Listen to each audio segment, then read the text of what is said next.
Welcome to my journey in making my sister's wedding dress.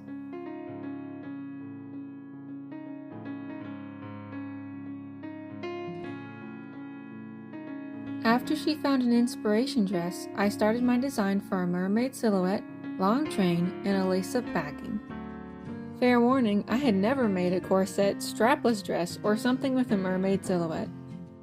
As it would be strapless, I needed a corset to provide structure and shape. To maintain the skirt silhouette, I created a petticoat.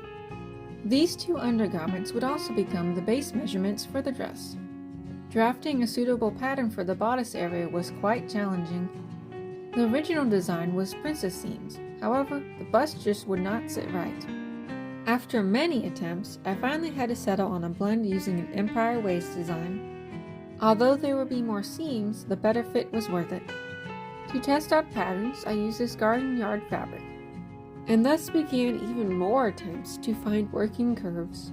I did make one fabric test for the bodice and hips to make sure she could sit down. I officially started off the dress by making a lining layer.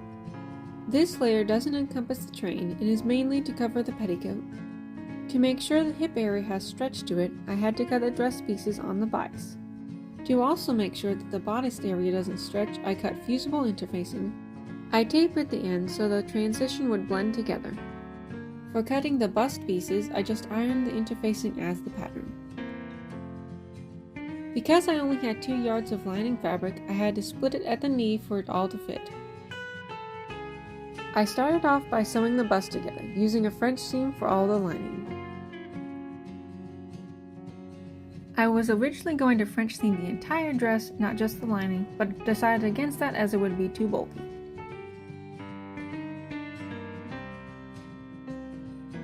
I left the 2 front sides open to attach the bust first. Finishing up the rest, I kept the back open.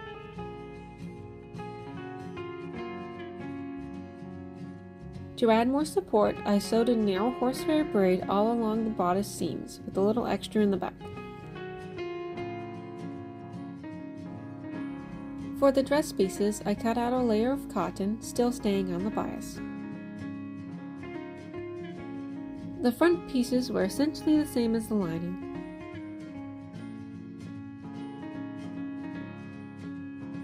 As the train was 4 feet long, I split it off in a pleasant geometric manner.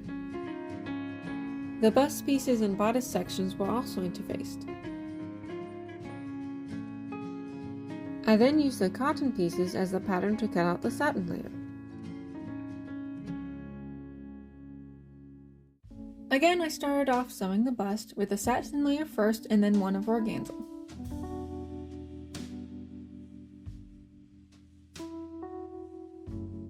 I very carefully sewed the satin as to not stretch it over the cotton. To add an extra layer of support, I cut out torso pieces of a stiff grain fabric. I hemmed them and added more braid, then basted them on.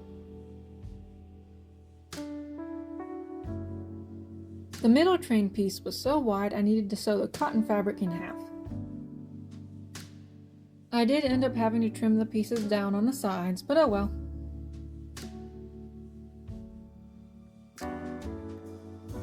After buying more lining, because the aisle she'd be walking down is carpet, I cut a set for that as well. I basted both lining and satin layers to the cotton. Once all the pieces were basted, I trimmed the edges neatly. The organza layer is attached to the satin layer up top and then it splits out just above the knee. I cut the pieces a little narrowed at the hem to make room for the gordets. I basted the organza on, stopping an inch above the notches I had made at the knee area. The back pieces for the organza split in a coordinating geometric manner.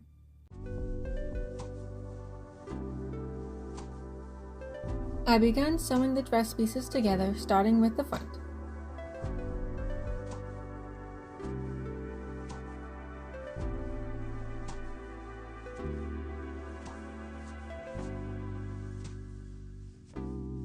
I added the bust pieces, making sure the seams lined up nicely.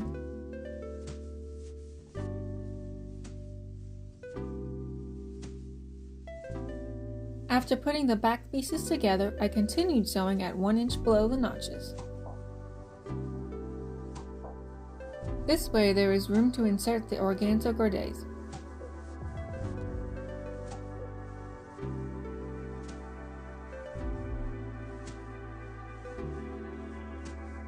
I then added in all the train pieces.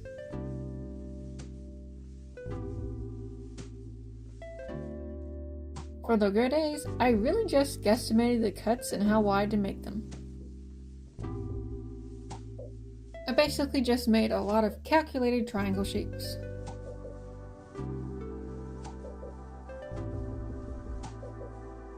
To insert them, I first sewed a straight stitch with clear thread and then went over it with a tight zigzag stitch.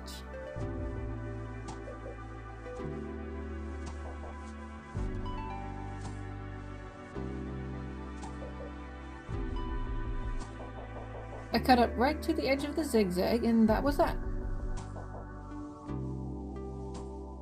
This organza will be hemmed at some point in the future. To finish off the gordes, I pinned and hand basted the points into the gap. With the front and back looking tidy, I finished sewing them together. Now to work on the lace-up backing, starting with seam ripping this. I whipped up something to sew the loops to and added that horsehair braid to both sides.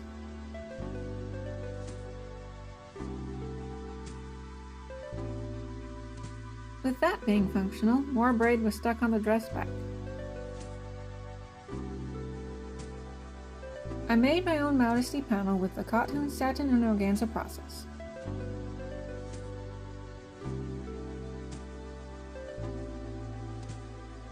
I proceeded to hand sew the loops and panel on because everything was too thick to safely machine sew. For the zipper, I also hand sewed that. I hand tacked in 1-inch sections in some of the seams to keep things together. To finish off the top of the dress, I sewed a guide line and added bias tape to one side. I folded the top edges in, hand sewed, then folded over the bias tape and secured. After realizing that the white bias tape was still noticeable, I sewed satin over it.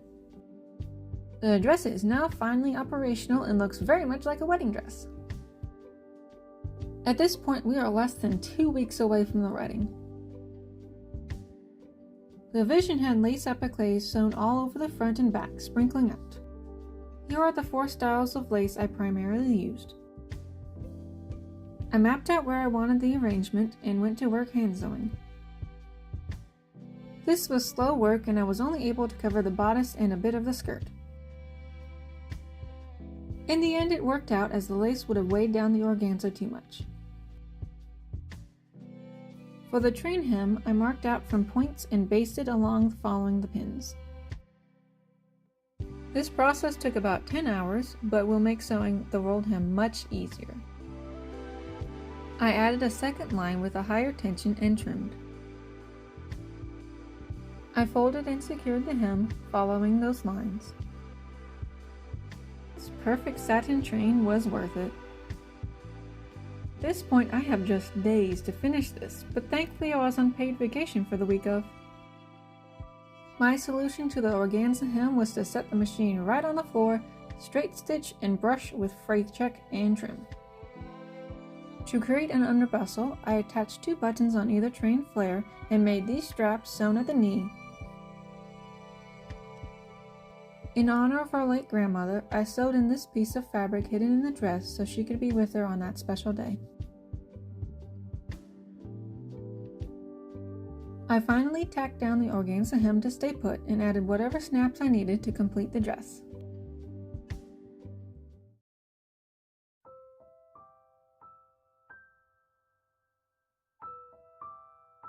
I'm very honored to have been able to make this wedding dress for my sister.